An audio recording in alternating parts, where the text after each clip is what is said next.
Now, my next guest is also in studio, and to be honest, I don't know how I've managed to coax so many people to come in today, but I've got to give a shout out perhaps to the warm weather, perhaps to the St. Patrick's Day festivities for these visits. Thank you so much for coming in. I am joined today by Frank Kermit. He is a dating and relationship coach in Montreal, and you can find his work on franktalks.com. Now, what I want to talk about to you right now is love. Yes, you heard that right. And more specifically, I want to talk about, does it still exist? Is it possible to find it online? In an age of dating apps and social media swipes, can we still experience the magic of meet cutes and love? You know, those charming, awkward encounters out of a rom-com where two people meet and it's some sort of fate that the universe has put together. Well, with fewer in-person interactions and the rise of online connections, it seems like the traditional meet cute might be fading into the background. But is there still hope for the serendipitous moments even in the digital age? And is it possible to find real, authentic love when your first connection is online? And if you're listening to this and you're saying, you know what, this is me and this has happened, and you found love online, please text me at 514-790-0800 and tell me your love story, which app you used, how you started it. I would love to know. Frank, thank you for coming in. It's a pleasure to be here. Thank you for having me. Look, let's get straight into it.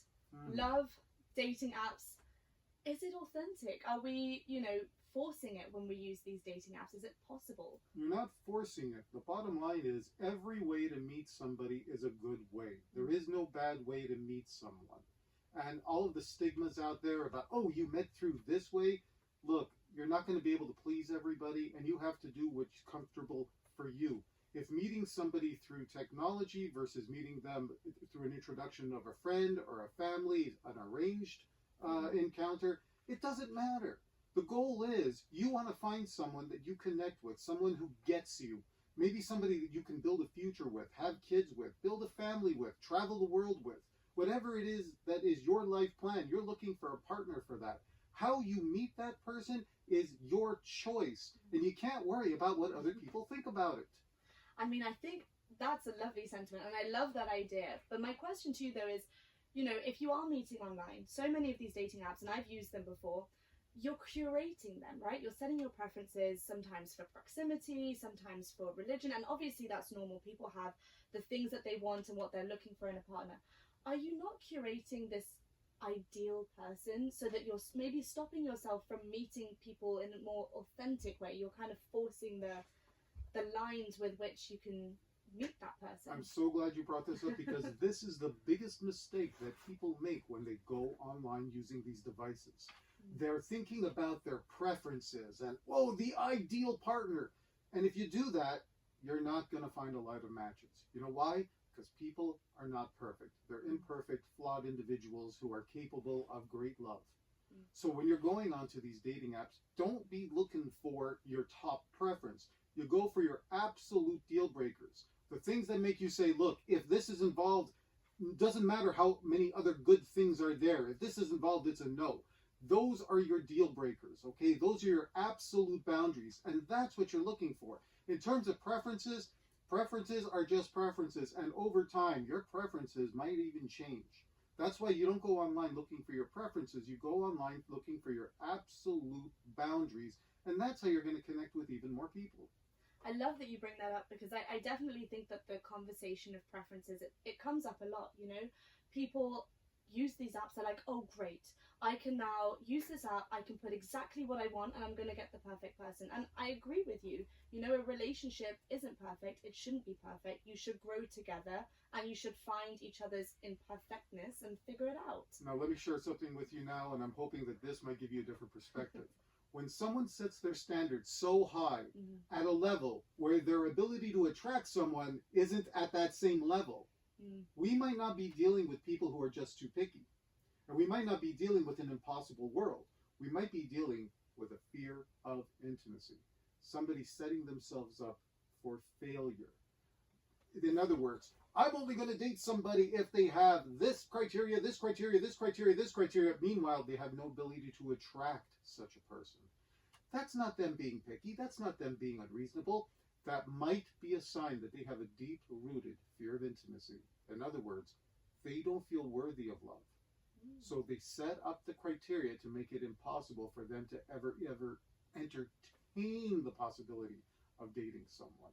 I've been doing this now for almost 30 years, and a fear of intimacy where people are calling out all kinds of criteria saying it's impossible for me to find someone. No, it's not. You are putting roadblocks in your own way because on some level you don't feel worthy of love. So you talk about then these roadblocks, right? And this fear of intimacy.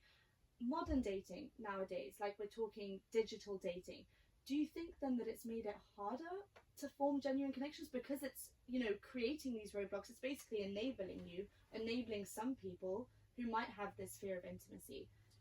I wouldn't say it's enabling. That's going to exist whether or not they use the digital technology. There are people who are not online at all, and they're very, very lonely because they don't take chances. They don't go out to meet people. Even when someone says, hey, there's someone I want you to meet. Nah, that's okay. I'm good. They stop themselves from even the potential of connecting.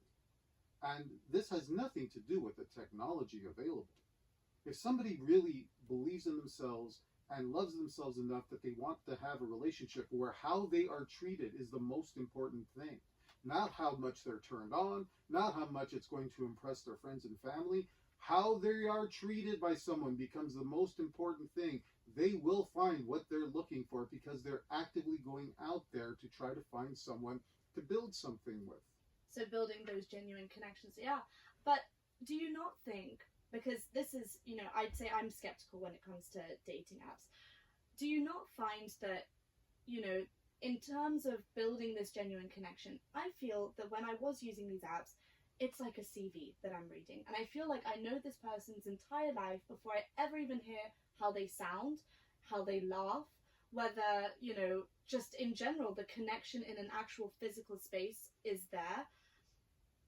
I don't know. For me, I'm skeptical about the idea that when you're on these apps, you're just looking at paper and you're figuring out, okay, on paper, I can then go cross-check them on Instagram, social media, Facebook.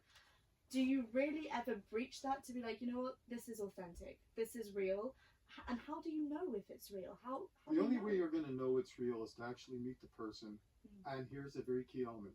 You have to know what it is you're looking for. You have to know what your life plan is. You have to know what your deal breakers are.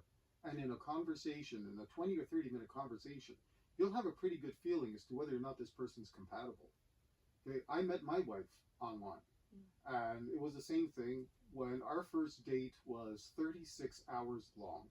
We talked about our life plans and everything that we wanted. It was hour 26 when we decided that we should get married. Well, we should have started with this. Why didn't we? This just proves everything I said is wrong. Okay, but bear in mind, I had been working on myself for years, figuring out who I was, the life plan I wanted, the day-to-day lifestyle I wanted, and I was looking for somebody compatible. So my wife was also working on herself before she met me. So when we met, we started having conversations like, okay, if you were in a situation where your kid got in trouble for this, how would you handle it? Because these are the things where you can elicit a person's value system and see if you're compatible. So check mark after check mark after check mark, and where would you want to live? Where would you want to travel to? What kind of a day-to-day lifestyle do you want to have? When you find somebody that matches up with your life plan, that's a way you're going to find that magical connection. Can I ask, how long have you been together now? 19 years. 19 years. And you have a son who's with us, right? Yes, in studio. Yes. Well, you know what? You've just proven me wrong this entire conversation. So thank you so much for that. I loved it. It's all we have time for, but I wish we could speak more. I definitely want you to come back on CJAD. Thank you so much for coming in studio and talking love in the digital age. It's been great. I haven't been on this station in a while, and it's really nice to come back. Thank you, Frank. All the best. That was Frank Kermit. He is a dating and relationship coach based in Montreal, and if you're looking to find him, his work is on franktalks.com. It's 9:40.